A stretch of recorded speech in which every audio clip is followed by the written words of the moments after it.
17 minutes early. It caught us all. It might take-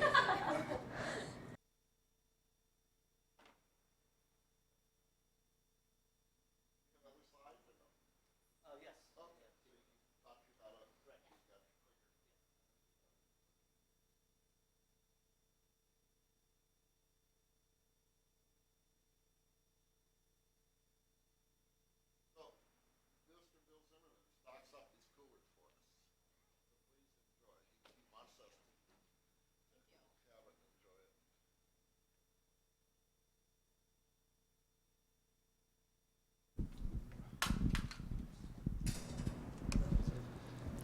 So good afternoon. Thank you for joining the ALS Association Greater San Diego chapter for our Care Services meeting. Before we get started, the walk is a week from Sunday. So you don't have to have a walk team to come be part of the festivities. We do expect about 1,800 to 2,000 people, all of them there to support our families. So to our families and their caregiving network, please come and be supported. You do not have to register. You do not have to have a walk team. And everybody should have got an invitation in the mail by now, along with a yellow lanyard if you want to come.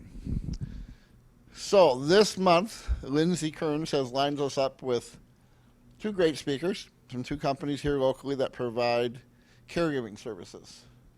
So we're going to start with Visiting Angels, and I'll let Kevin take it from there. Hello, everyone.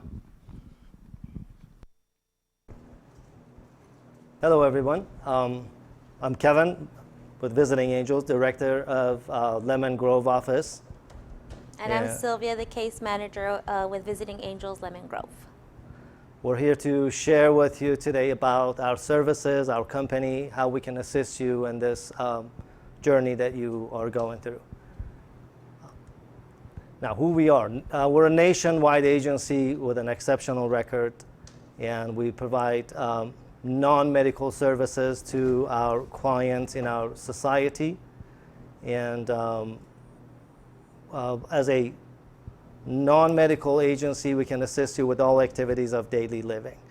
There are over 600 agencies throughout the nation, and our agency specifically focuses on South County and East County.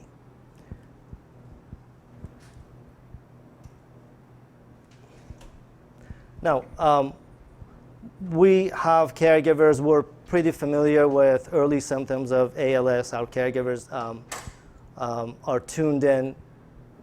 Symptoms such as difficulty walking or doing normal daily activities, tripping, falling, and dropping things, abnormal weakness or tiredness in your arms, legs, feet, or ankle, hand weakness or clumsiness, difficulty breathing, slurred speech or trouble swallowing, muscle cramps and twitches in your arms, shoulders, and tongue, difficulty holding your head up or keeping good posture. Now, how we can come in and help you. We help our clients with bathing, dressing, personal hygiene, ambulation, medication reminders, errands and shoppings, meal planning and preparation, light housekeeping, assist with transportation. And that can be to any extent that you might need assistance with. Bathing could be full assistance, whether it's showering or sponge bath. Same thing with dressing, personal hygiene, ambulation, extremely important. We make sure we have caregivers who are trained in fall prevention. They can assist our clients, make sure they're safe. And errands and shopping as a respite care. We know that sometimes it gets so busy and chaotic that there's no time for shopping, meal preparation. That's where we come in and assist you with all that. Light housekeeping, of course. Please go ahead.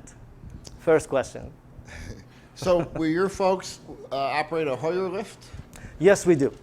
Yes, we have caregivers who are familiar. We're a non-medical agency, but we do have many caregivers who have worked in facilities, CNAs, retired RNs who work with us. And if they have done this before, and if they're not familiar with how to operate it safely, That's where I come in. Sylvia goes in and trains them on site. Absolutely. So now we're going to share with you some information about the process from the time that you call us until we make the preparation and then schedule care and come out to help you. Now, when you make the initial call, of course, I will be mostly I will be the one who would answer take the in-call and answer your questions. We collect basic information about the client who needs assistance. And at the end, we normally make an appointment for an in-home assessment. There's no charge for that, no commitment. We'll just go in and speak with them about our services, how we can help them out, do a basic assessment. And when we're out there for the assessment, we like to meet with everyone involved with client's care. So if possible, we'll make an arrangement. We make ourselves flexible to meet with them when everyone available. And obviously, we answer all your questions. And we have clients who come home from facilities or coming home from hospitals. What we like to do is to meet with them before they come home. That would give us a chance to meet with their nurse, social worker, and they give us a lot of information about the scope of the care, what they expect us to report to them, and all detailed information that we can incorporate in our personal care plan. We would appreciate the opportunity to make that happen. Clients inform us before they go home so we can collect a lot more detailed information. And during the assessment, we like to learn about the client's daily routine, everything about their likes, dislikes. We don't want to go in and disrupt their daily routine. We want to make sure that we pick up what they're doing and enhance it. And at the same time, we do a safety assessment. We do a walkthrough with our clients and go over every aspect of the care areas.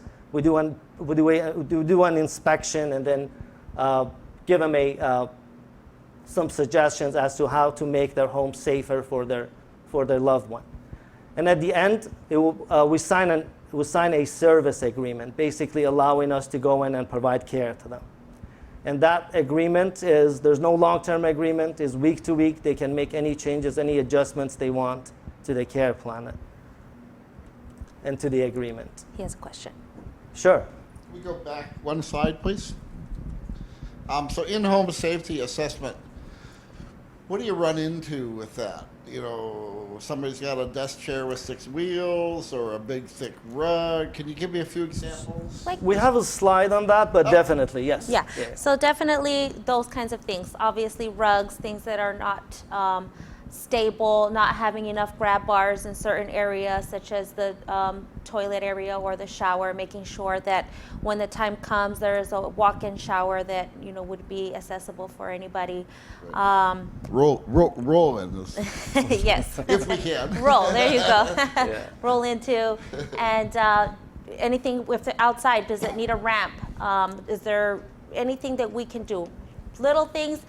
Of course, there's some homes that already come kind of equipped, or sometimes, they need to remove door jambs and things like that to make it a little bit more accessible for the patient or client. And excessive use of extension cords. That's right. Doesn't work with a lot of medical equipment. Got to be direct plug. Yes. And then, so I don't know, you have any football fans here today?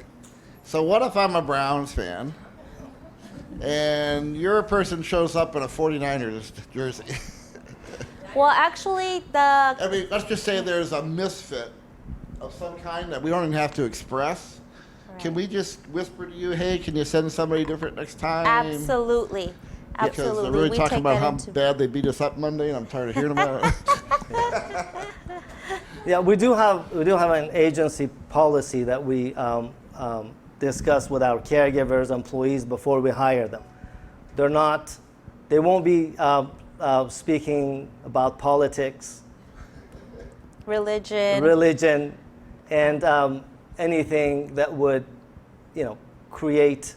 Well, the hot spots, yeah. Yeah. Exactly. Absolutely. Yes. Exactly. Yeah. And they are encouraged to dress very professionally, to dress in scrubs, to wear their name badge, to represent the company in a professional manner. So no football jerseys are allowed on shift. Okay. Making sure that we go through that with them. Hey, if they like something, it's their home. We're there for them. We're there to provide the care for them, not to disagree, not to try to do things your way or what you might think is the right way. No, their way is the right way within safety measures, of course. And of course, we keep tab on that. We Yes. do frequent visits. We do surprise visits, schedule visits. When caregivers are on shift, when they're not on shift, to get clients' feedback and incorporate that in the care plan. If employees, caregivers need coaching, we're always open to that, and we take that very seriously. Right. For sure. And then, since we're kind of on this path, what's your recovery process? In other words, the caregiver gets up, it's 5:30 in the morning, oh my gosh, their kid's got the flu, they need to stay home, or dead battery. How do we protect the other side from things that happen? Do they call you guys and then you send someone else, or how does it work? So typically if that happens, scheduling is notified immediately. And then from there, if scheduling for whatever reason is not able to find coverage, I come in and I provide the services. So we always make sure that they're covered. Yeah. They never hear from us that your caregiver is sick, emergency came up, and you're on your own today. They never hear that from us. We make sure that somebody's there. Yeah. And then Thanks for covering that, because it's an issue that comes up, Oh yeah, sure. and people say, course. And they get all worked up you over it. mentioned it. In reality, in real life, people get sick. Emergencies happen. Kids get sick, and it happens. So then we always have a backup plan to go in. And if it's a caregiver, a new caregiver, then I go in, I make sure that I orient them on site, make sure that they're familiar with the care plan, and I stay until I know and I see and I feel that the client is happy, satisfied, and comfortable with this caregiver, and that the caregiver is also comfortable.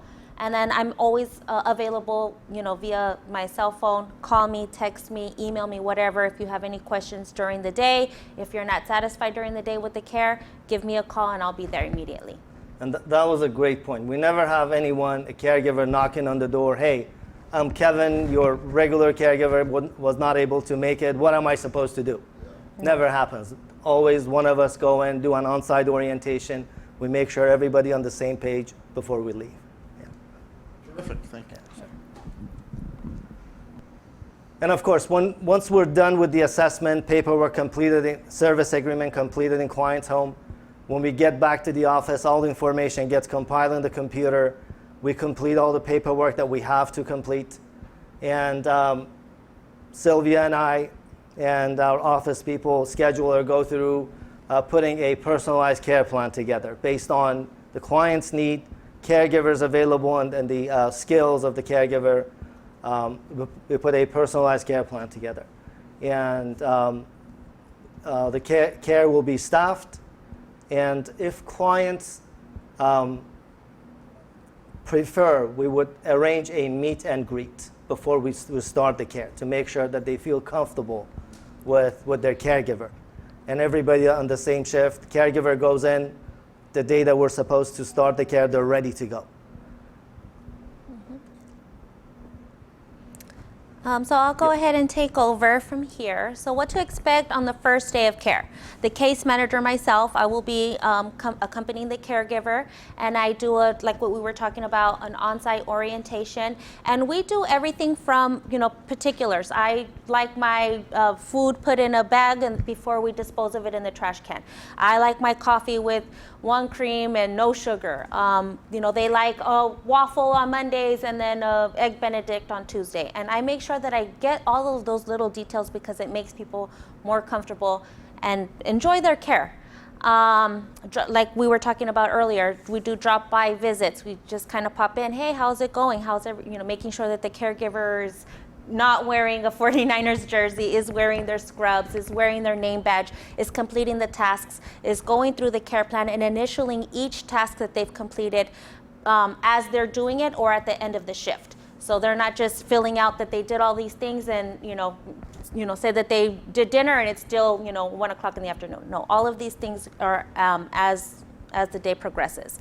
And then after the first day, going back, dropping off the visiting angels binder. So in the visiting angels binder, there's going to be all kinds of information for the client and for the client's family, their HIPAA rights, emergency procedures, things that we can do that we cannot do as a non-medical agency, the care plan, the detailed assessment, like what we were talking about, what they like, if they like eggs or whatever.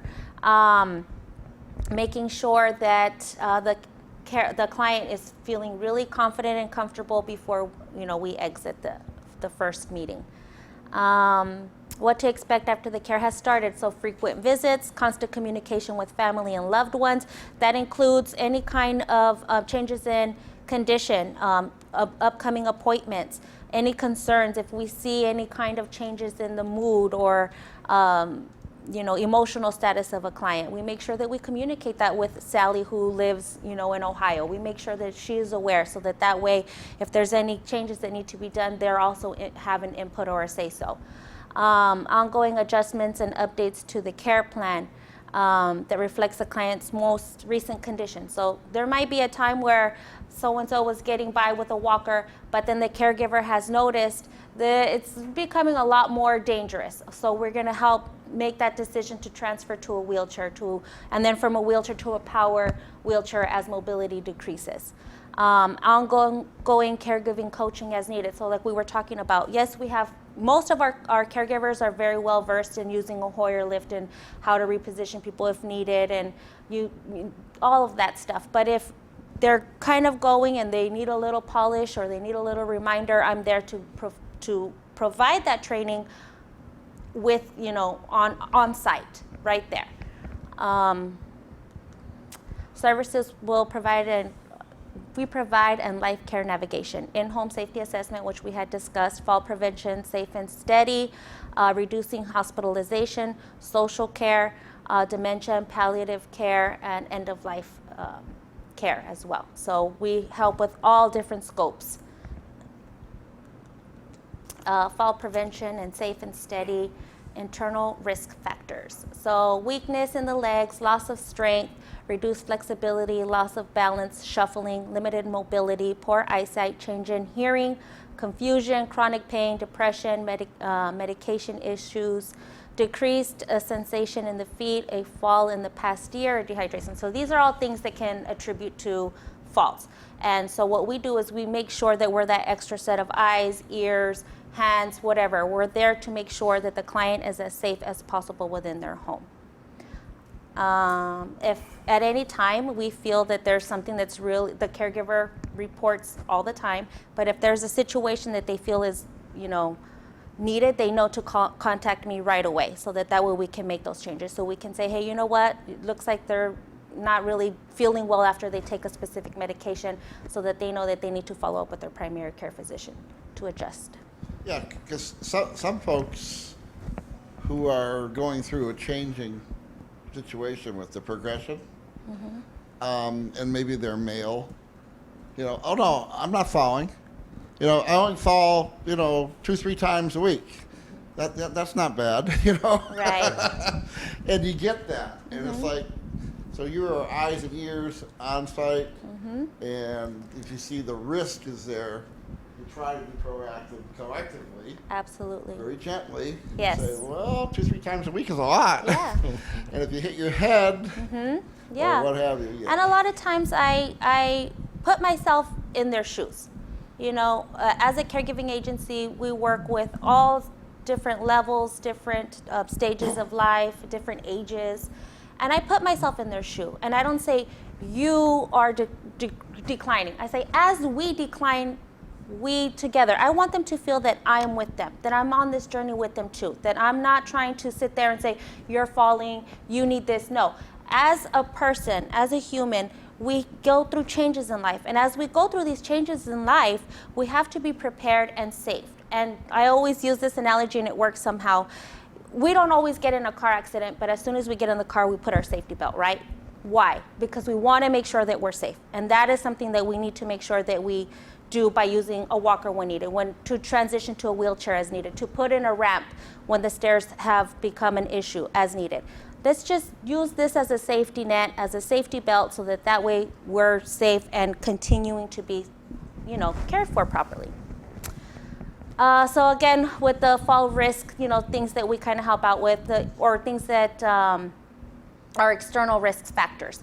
So clutter and tripping hazards, throw rugs, electrical cords, pet bowls and pet supplies, pets themselves. I trip over my dog every once in a while. Oxygen tubing, uneven floor surfaces, going from a carpeted room into a room with tile or hardwood flooring, poor lighting, dark shadows in stairwells, hallways, or other areas, stairs without proper railing, slippery bathtubs or showers, and lack of grab bars, low toilet seats or difficulty getting on or off the toilet, lack of grab bars near the toilet, poor fitting footwear, wet floors, moving too fast or turning too quickly, low furniture or chair without arms, holding onto furniture or walls for stability when walking, overreaching for items, overuse of alcohol, risky behaviors such as standing on a chair to reach an object. So we make sure that we say, hey, you know what, Bob, why don't you go ahead and have a seat? I'll grab that for you. Don't worry about it. If the floor is wet, the caregivers know, dry it up, make sure that it's safe. All those little things that turn into big things. Reducing hospital readmission. So this is just something that we kind of do for the one ready, set, go home. This is just a little added feature for us. We, almost 20% of patients are readmitted to the hospital within 30 days of discharge. Readmissions mainly occur because the patient doesn't fully understand the discharge instruction, doesn't understand the importance of taking medications as prescribed, does not follow up with healthcare appointments in a timely manner, does not fully comprehend their illness, does not have proper support mechanisms in place at home, such as proper equipment and a visiting angels caregiver. And this is a disclaimer, so reduce hospital readmission to ready, set, go home. Disclaimer, as a non-medical agency, we will help with facilitating patients' discharge plan for a smoother and supportive transition to home. However, we cannot sign off on any medical facilities discharge orders. So we can't change any discharge orders or plans. We're just there to help facilitate them. And through the last stage of the journey and end of life care, nobody likes to talk about that. That's the hardest part of our industry altogether, is having to face, what we all inevitably have to face. But we enhance the quality of life with comforting and supportive care, provide care with special consideration to the physical, emotional, social, and spiritual needs of your loved one. I mean, we had a client who wasn't from the area, but wanted to have their last rites. So I contacted a Catholic church to make sure that I found a priest that can come and do that. Those little things make a big difference for our clients. Let's see, social and spiritual, the family might be having a hard time. Yes, go ahead. So you work with a hospice agency? We don't work. Or how does that work out? Occasionally we do. If the client's family is asking and they are at a loss, we can help navigate that. But typically we refer them to their primary care physician to allow the primary care physician to put in those orders to make sure that they are kind of guiding them more towards that. But if they don't feel comfortable or anything like that, we're definitely here to support. And so let me redirect. If I've been using you for a long time, but now I'm being recommended to go into hospice. And suddenly I realized, wait a minute, hospice isn't here all the time. Right. Can I supplement and continue working with you? Oh, yes, absolutely. Yeah. Absolutely, yes. We have clients currently that are under hospice. And the hospice always praises us. They always say, you guys do an excellent job. We've had, wounds heal under our care. We cannot provide wound care, but making sure that they're repositioned every time that they need to be repositioned, making sure that they're clean, making sure that their briefs are changed regularly. So we're very well versed and we work very well with hospice. Yes. So again, with the social and spiritual needs, sometimes family has a hard time having to make that decision once someone needs to go under hospice, or, they need that little bit of emotional support. I'm also there for them to make sure that their concerns are being heard. And understand the importance of promptly reporting and any change in condition. So again, the caregivers know, usually with hospice, I'm there a lot more. I'm there usually 3 to 4 days per week. I make myself available. If it's the first thing I do in the morning or the last thing I do in the evening, I make sure that I visit just to kind of see how the progression is going. But also the caregivers know to check in daily. Give me just a quick text, a quick call right before the end of your shift. Let me know how the client is doing, because things can change minute by minute, and we want to make sure that we're aware of all these changes.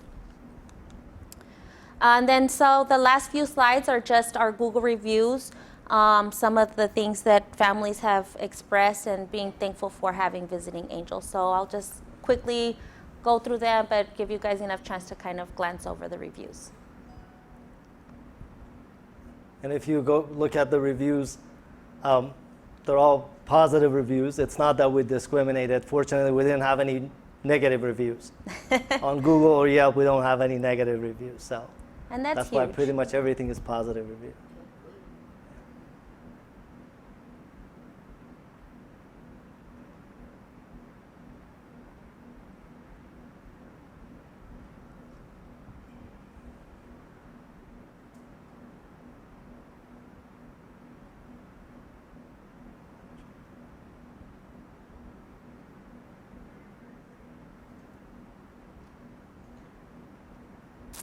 And Okay. here's our contact information. Please do not hesitate to contact us any time of the day with any question. We're available 24/7 on our cell phones. So you're always more than welcome to contact us. Always available, and we welcome any questions. Absolutely. Thank you so much for your time.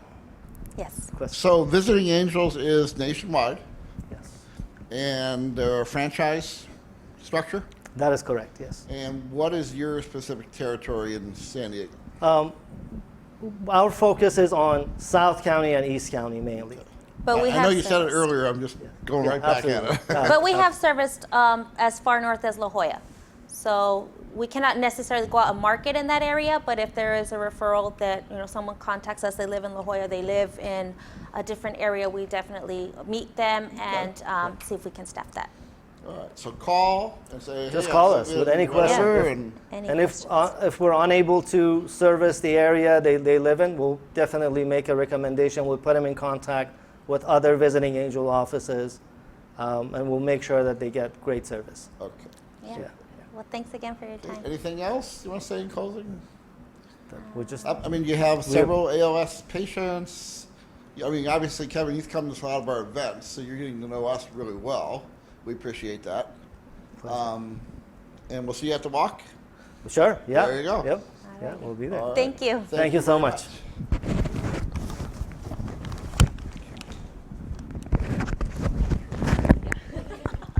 You guys. Perfect.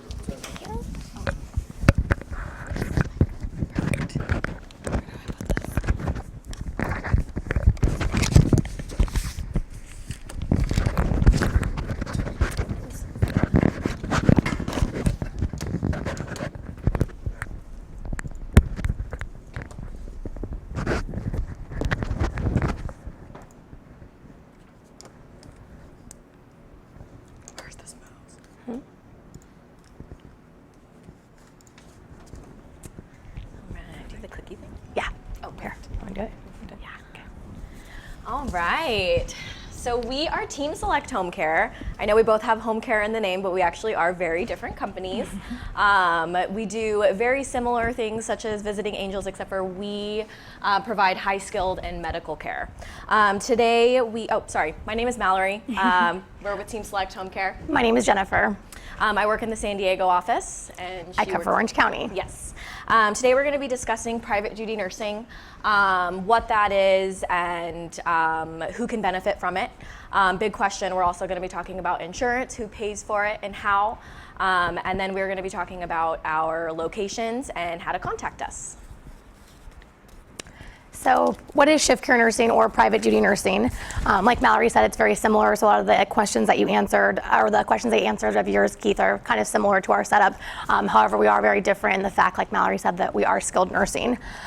So it's one-on-one care by a licensed vocational nurse or a registered nurse, an RN, and it's typically in the private setting, such as the patient's home. It's usually 8 to 12 hours or 8 to 16 hours a day, or 40 to 112 hours a week.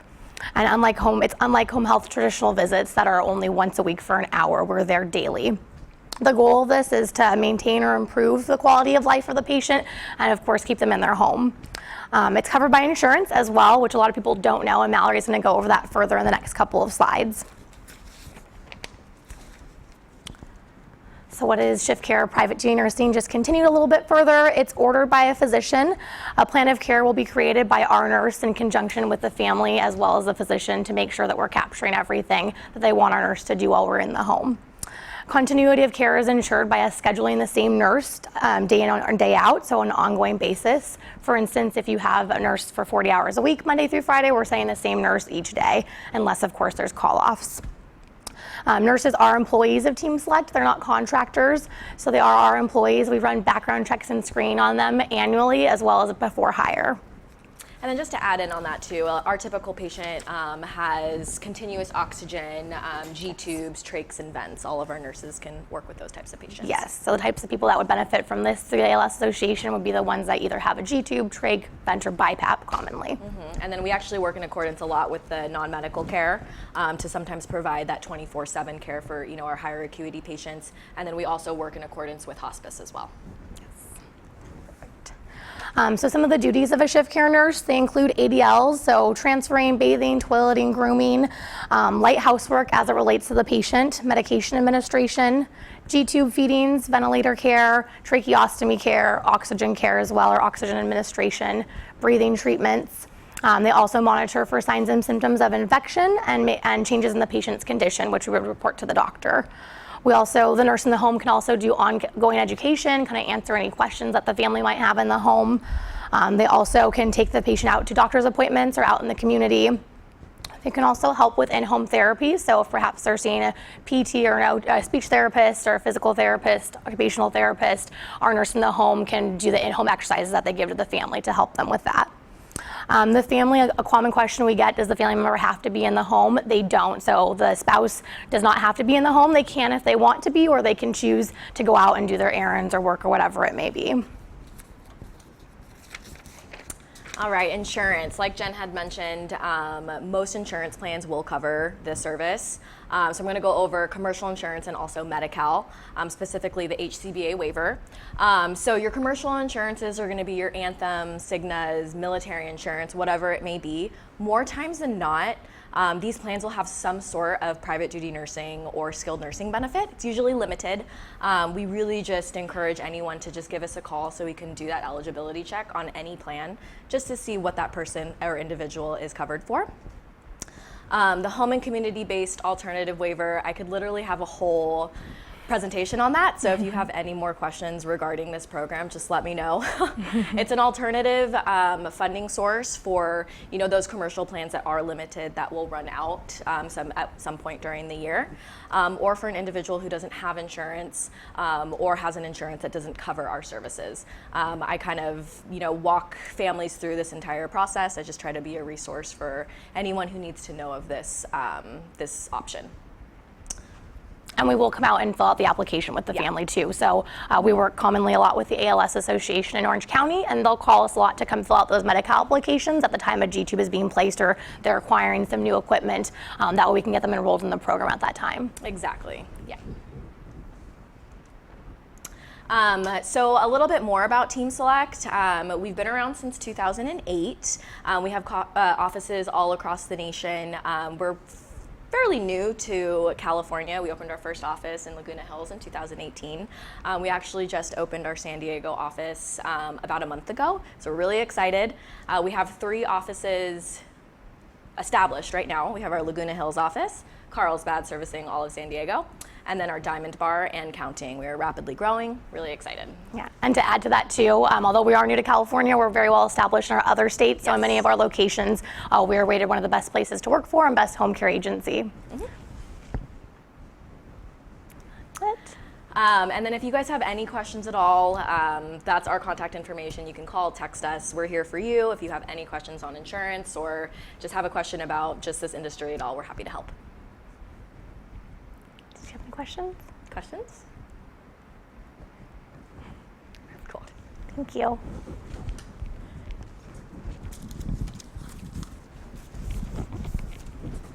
So thank you both for coming out to talk over these topics for us. It has been webcast. It'll also be available on our YouTube channel. So when people have questions, we can just click on that link and they can watch the whole thing.